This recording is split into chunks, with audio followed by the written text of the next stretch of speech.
John Dryden wrote his ode entitled A Song for Saint Cecilia's Day to celebrate the memory of Saint Cecilia, a pious Christian lady who sacrificed her life in Rome in the year 230 AD. She is adored as a saint and great patron of music. Her music had divine qualities. The poet explains the genesis or creation of this universe by the power of divine music. The poet imagines that the frame of this universe evolved through the power of music. The power or harmony of heavenly music brought together various elements of the universe to make it a compact whole. Nature lay under a heap of discordant atoms scattered away from one another. The power of nature, which was responsible for the creation of life, could not function as the planets were in a disorderly position. The atoms of the universe were disorderly. Order comes from harmony, and harmony is created with the power of music.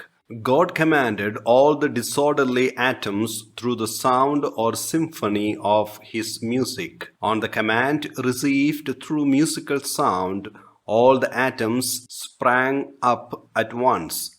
They occupied their proper position in accordance with divine orders conveyed through music. The poet believed that the universe came into existence because of this divine music. Music was in orderly form and it brought the elements of the universe in harmony with one another. The music created by the Almighty ran through all the length and breadth of the musical scale.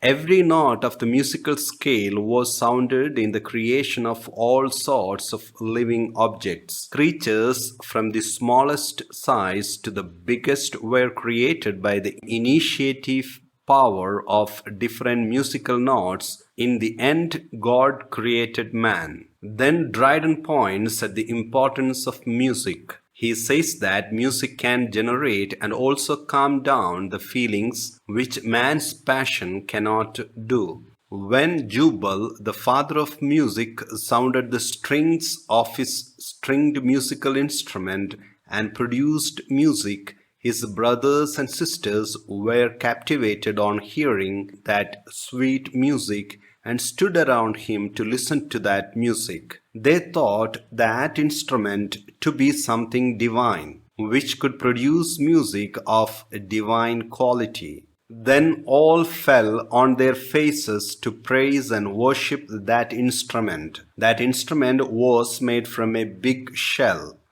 They imagined that there must be some god inside the shell, because such a music could only be created or produced by the god.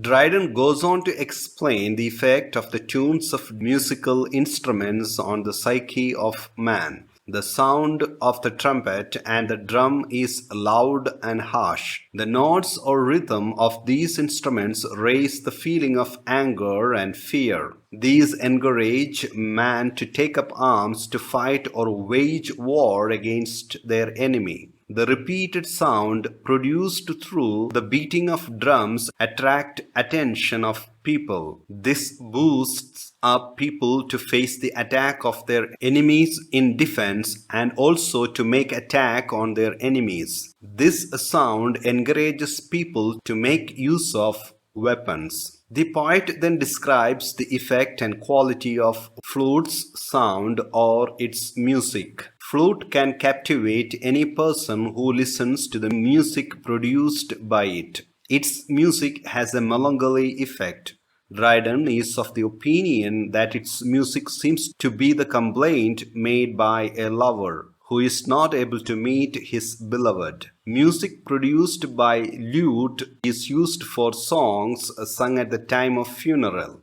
Its tune is like the songs of birds. Similarly, violin reveals the great pain of the hopes that are being lost. The notes produced by the violin express great pain and anger of heart for the lady love who has deserted her lover. After describing the power of music, the creation of universe through the music, and then explaining the arousal of different passions and feelings of love, anger, attack, hatred, fear, support, and longing for oneness, the poet comes to the music of Saint Cecilia. The poet tells the reader about the music instrument, which he calls organ.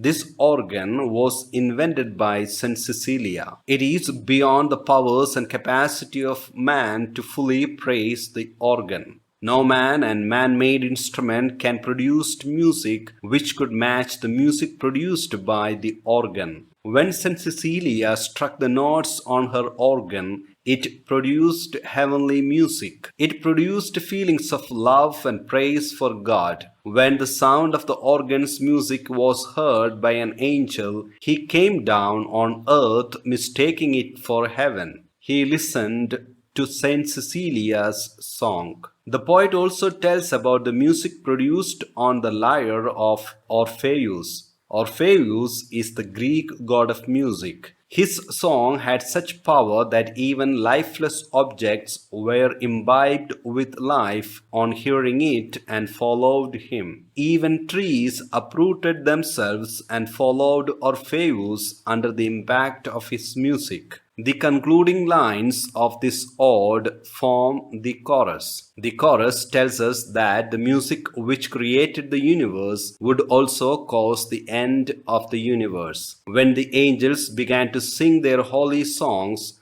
the power of music set the heavenly bodies into motion. That produced the harmony of the spheres because they began to sing the praise of God to all the God's angels living in heaven. On the final doomsday of judgment, Gabriel will appear and blow his trumpet aloud. With the effect of this sound, the dead would be filled with life and raised from their graves to hear the judgment. The living persons would die.